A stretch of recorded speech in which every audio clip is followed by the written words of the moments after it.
And we go to Colombia now. After 30 years of despair and little hope to ever find their missing relatives, the government there in Colombia has identified the remains of 3 bodies. Our correspondent Natalia Margarita now with this story.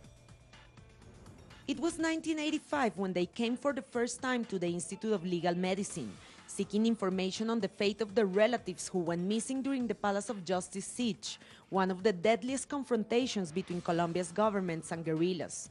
Now they have gathered here once again after knowing that the remains of 3 of the disappeared have been identified. For 30 years, our loved ones were disappeared, and yet 30 years after, we still don't know the truth. The Colombian state owes us the truth on what they did to our relatives after they were taken alive from the headquarters of the Justice Palace.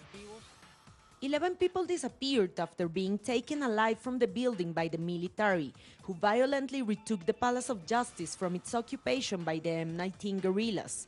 An army colonel has already been convicted for the disappearances, and in 2012, the Inter.American Human Rights Court convicted the Colombian state too. For us, this is a bitter and sweet situation.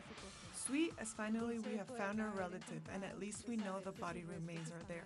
But bitter because there is still no truth and there is still no justice.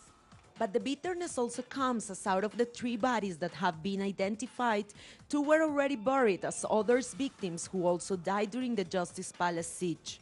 Now, and after 30 years, those 2 families will have to start from the scratch and struggle for the truth on what happened to their loved ones, where their bodies are, and why they were confused.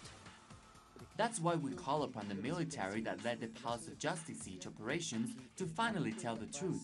In the wake of the current peace process, they should hand over the disappeared. It's been enough time for them to finally allow the families to close this episode of sadness and sorrow.